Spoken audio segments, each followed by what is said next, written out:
आज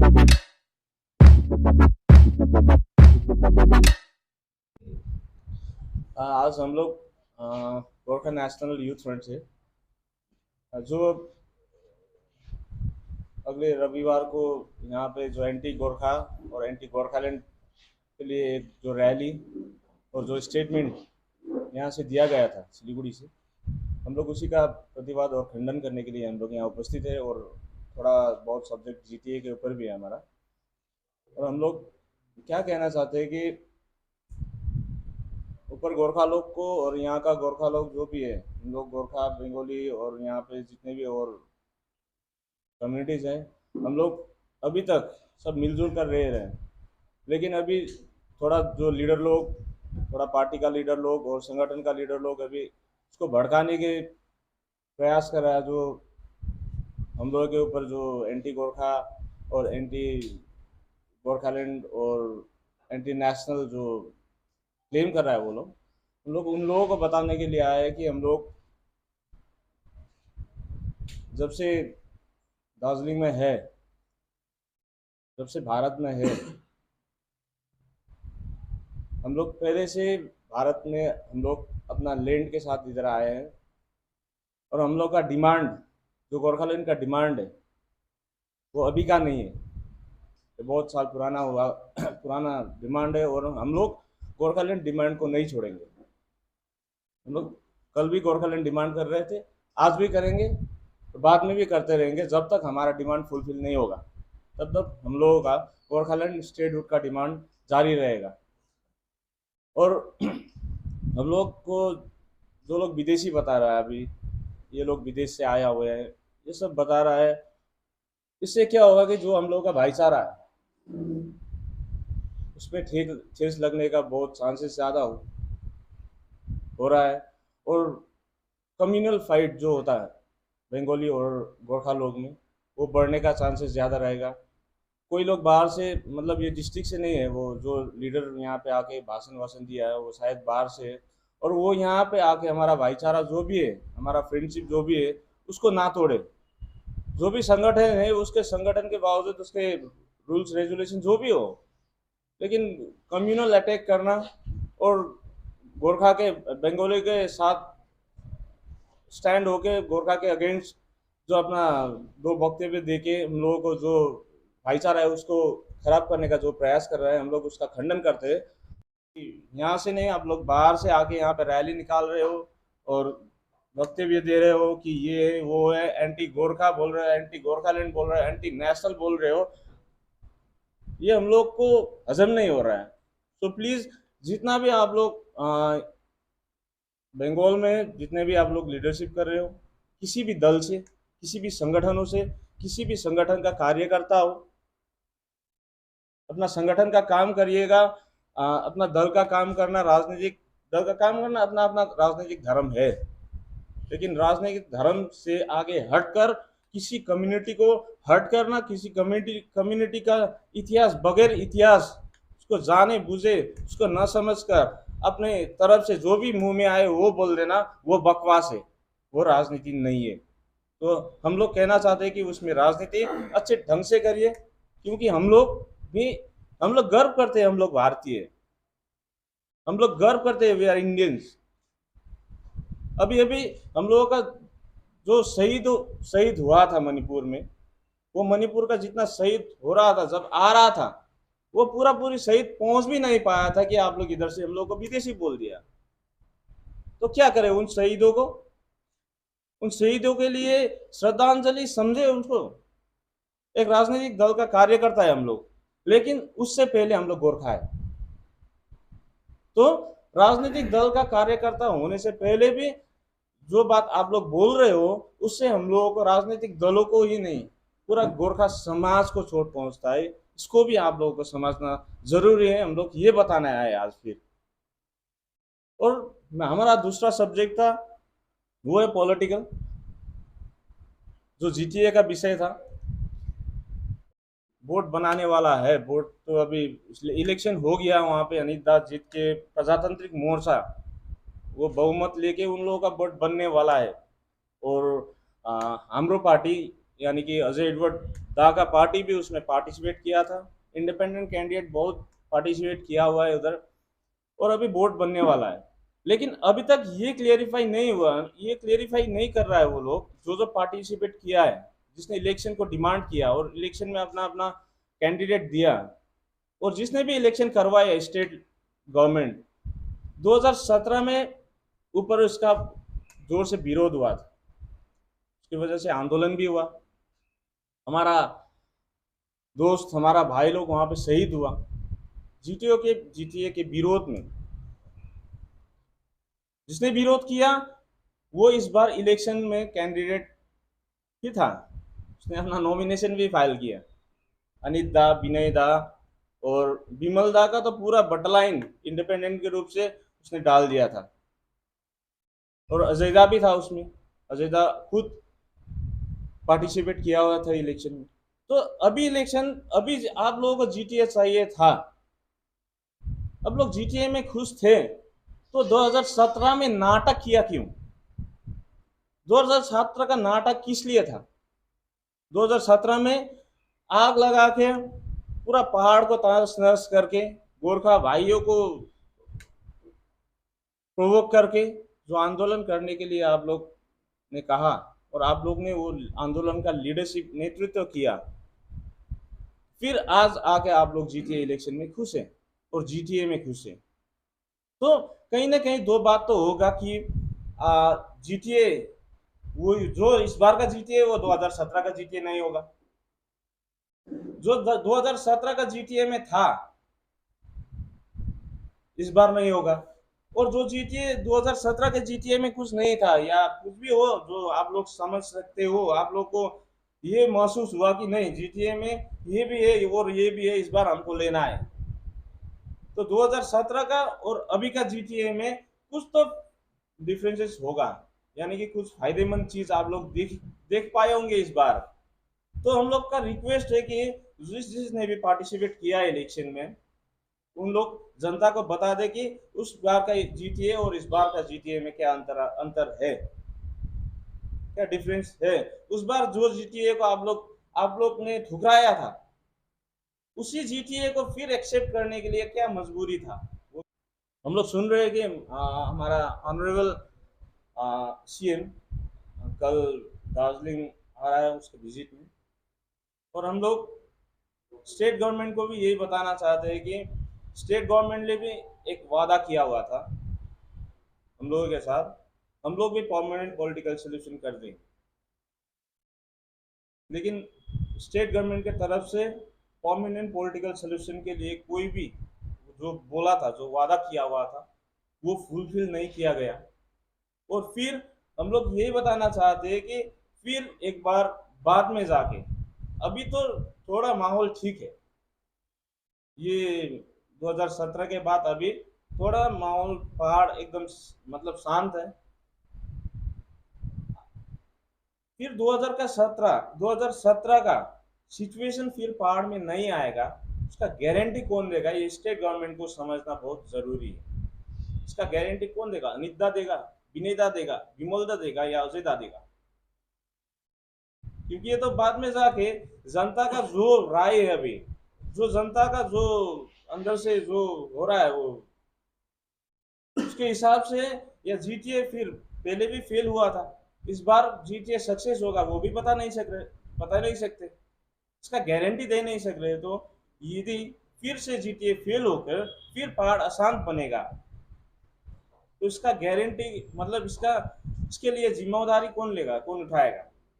ये भी स्टेट को समझना चाहिए था, क्योंकि स्टेट गवर्नमेंट जो भी है वो लोग दार्जिलिंग को यदि क्लेम कर रहे हैं कि हम लोग यहाँ पे शांत ढंग से हम लोग यहाँ का विकास करेंगे या कुछ भी करेंगे, तो वो लोग बोल रहा है और क्लेम कर रहा है, तो 2017 का हिस्ट्री भी तो देखना चाहिए था। दो तीन नेतृत्व जो दार्जिलिंग पहाड़ से नेता लोग हैं, उन लोगों के बाद में आकर फिर से जीटीए इम्प्लीमेंट कर दिया गया, और इस जीटीए में भी पहाड़ अशांत नहीं बनेगा, इसका गारंटी भी अभी अनिता विनेदा या कोई कौन से किसने कन्विंस किया सीएम को या तो स्टेट गवर्नमेंट को, उसी को पूछना पड़ेगा। और बाद में हम लोग क्लियरली बोल रहे हैं कि बाद में यदि दार्जिलिंग पहाड़ फिर से अशांत बनेगा और कुछ भी इस तरह का घटना होगा तो इसका पूरा से पूरा जिम्मेदार आज जो पार्टिसिपेट कर रहा है जीटी इलेक्शन में वो लोग को उठाना पड़ेगा, और जो दार्जिलिंग में जीटी इम्प्लीमेंट कर रहा है स्टेट गवर्नमेंट उसको भी उठाना पड़ेगा, और जो केंद्र सरकार है जो अभी मौन रहकर तमाशा देख रहा है उसका तो पूरा उसको तो पूरा इसका जिम्मा, उसका बीजेपी का जो अलायंस इंडिया का जो अलायंस है वो फुल्ली बिमल गुरुङ का गोर्खा जनमुक्ति मोर्चा है। हम लोग इलेक्ट्रोल अलायंस है। हम लोग इलेक्शन में उन लोगों को अपना वोट देकर अपना एजेंडा के लिए हम लोग ने उन लोगों को इस बार हेल्प किया था, मतलब अपना मतदान उसको दिया था। तो हमारा पूरा अलायंस इसको बोलना सही बात नहीं है। अभी देखिए यहाँ पे ऊपर में माहौल क्या है कि अपना अपना ढंग है, अपना अपना पार्टी है, अपना अपना सिस्टम है, अपना अपना पॉलिटिकल पार्टी है और अपना अपना संगठन है। तो हम लोग अपने ढंग से और अपने पॉलिटिकल हिसाब से अपने तरीके से हम लोग विरोध कर रहे हैं। अभी हम लोगों का कोई भी मतलब अभी दार्जिलिंग पहाड़ में आपने बोला कि वो ये शपथ का कार्यक्रम है, सीएम आ रहा है, तो हम लोग ये सब को अभी मतलब सोचा नहीं है, लेकिन बाद में यदि ज़रूरी होता है तो हम लोग, क्योंकि हम लोग पहले भी एक साथ खड़ा हुआ, मतलब जब 2017 था तब भी हम लोग ऑल पॉलिटिकल पार्टी एक साथ खड़ा हुआ, एक एग्जाम्पल से आगे भी 2007 में भी, और अभी भी यदि फिर से ज़रूरी है कि हम लोग एक साथ खड़ा होना चाहिए तो हम लोग पीछे नहीं हटेंगे, हम लोग एक साथ होंगे, ज़रूर होंगे। नमस्कार, जय गोर्खा। हामी दार्जिलिङ गोर्खा राष्ट्र मुक्ति मोर्चा युथ फ्रन्ट कार्यकर्ताहरू हो। विशेष मेरो साथी सञ्जोगले जुन एउटा तपाईँहरूलाई अहिले विश्लेषण गर्नुभयो, जुन एउटा 3 तारिकको घटना विषय लिएर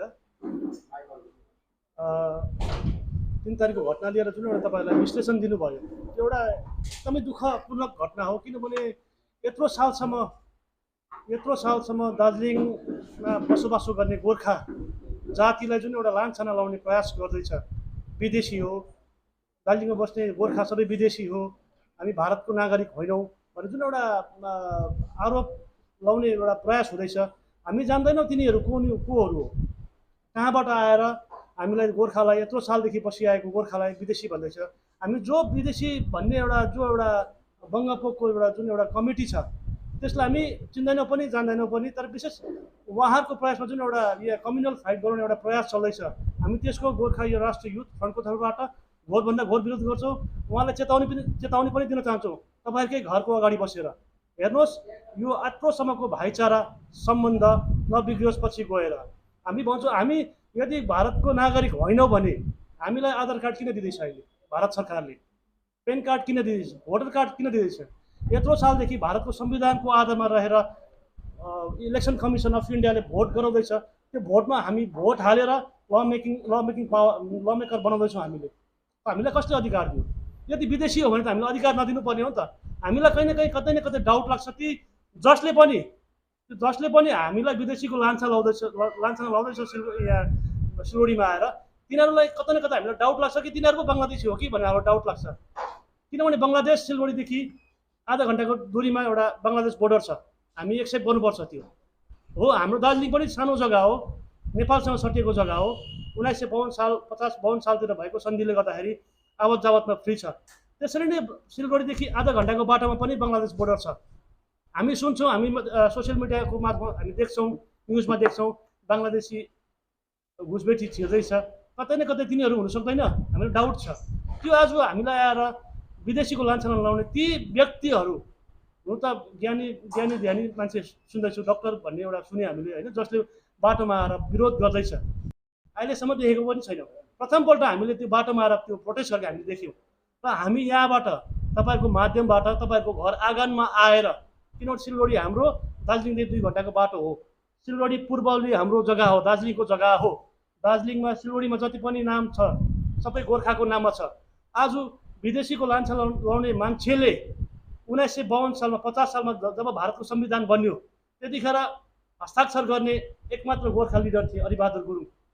1952 देखि 1957 सम्म सिलगढीको चेयरम्यान, म्युनिसिपालिटी चेयरम्यान जज महाबट सुब्बाजी हुनुहुन्थ्यो, उहाँ के विदेशी हो, हरिबहादुर गुरुङ विदेशी हो, उहाँले कुन चाहिँ इतिहास पढ्दैन, इतिहास जानेको छैन अझ पढ्नु, इतिहास पढ्नुपर्छ, इतिहासलाई निहाल्नुपर्छ। आज उहाँले जुन एउटा, हुन त अब हामी भारतीय गोर्खा हौँ, हाम्रो संविधानको आधारमा हामीले डिमान्ड गरेका हौँ, उसले त्यो जुन चाहिँ एउटा त्यो बङ्गपोको के भन्ने एउटा कमिटीले गोर्खाल्यान्ड नदे, गोर्खा विदेशी हो भन्दाखेरि भारत सरकारले नदिने कुरा आएन, दे भन्दा दिने कुरा आएन। उहाँलाई कता न कता हामीलाई डाउट पनि छ कि उहाँलाई राज्य सरकारले फिट गरेको। जति बेला केन्द्रको सुरक्षा एडभाइजर दार्जिलिङमा, नेसनल डिफेन्स एडभाइजर दार्जिलिङमा आउँदाखेरि त्यही बेलुका उहाँले प्रोटेस्ट गर्नुको कारण के हो? षड्यन्त्र ठुलो छ, तपाईँले बुझ्नुपर्छ। हामी उहाँलाई फेरि यहाँबाट चेतावनी दिन चाहन्छौँ, बारम्बार यसरी बाटोमा आएर कहिले कहिले त यही तपाईँको जर्नलिस्ट आएर पनि भन्छ हामीले विदेशी भन्छ, कारण किन?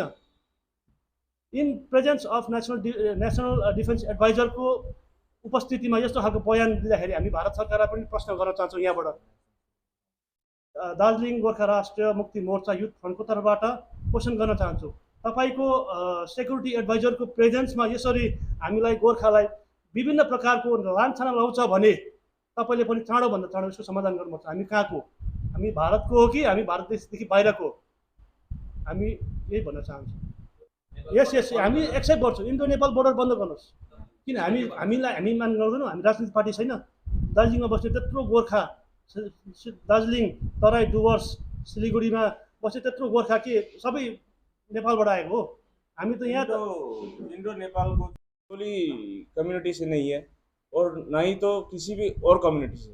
हम लोगों का लड़ाई हम लोगों के जाति के लिए है, हम लोगों का भूभाग के लिए है और हम लोगों का आइडेंटिटी के लिए है।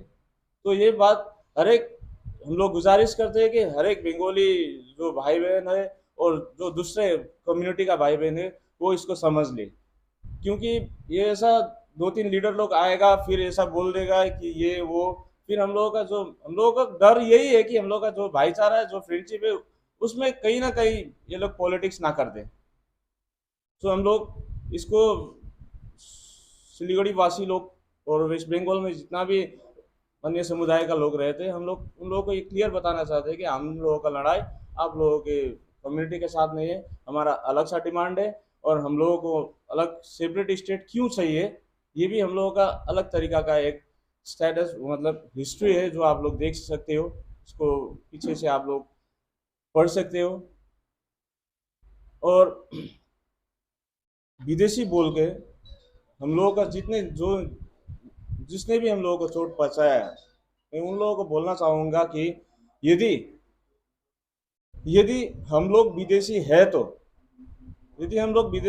तो जब यहाँ पे हम लोग आए थे और हम लोग ने आंदोलन किया था, 80s के आगे में आंदोलन हुआ था, लेकिन मैं उतना दूर तक नहीं जाऊँगा। जब 88 में जब यूनियन गवर्नमेंट ने हम लोगों को इंडियन सिटीजन का गैजेट नोटिफिकेशन निकाल के हम लोगों को इंडियन सिटीजन मान लिया है,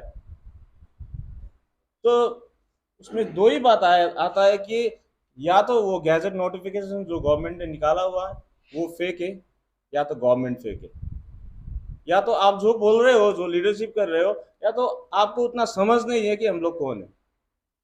तो मैं उन लोगों को बोलना चाहूँगा कि थोड़ा स्टडी कीजिएगा इस विषय पर, और गोरखा लोग कौन है, हम लोगों का जो गोरखा बंगाली या सिलीगुड़ी, दार्जिलिंग, तराई का संबंध कैसा है, इसमें पहले थोड़ा स्टडी करके आप लोग जो भी कमेंट करना चाहोगे उसके बाद आप लोग कमेंट कर दीजिएगा। हम लोग उन लोगों को ऐसे ही बताना चाहते हैं, रिक्वेस्ट करना चाहते हैं, क्योंकि हम लोग को यहाँ पे हम लोग का डिमांड को लेकर हम लोग का लड़ाई है। हमारा लड़ाई से किसी और को डिस्टर्ब ना हो, ये हम लोग भी सोच सकते हैं, हम लोग भी समझते हैं, लेकिन हमारा डिमांड अलग है। हम लोगों का डिमांड अभी से नहीं है, पुराना है।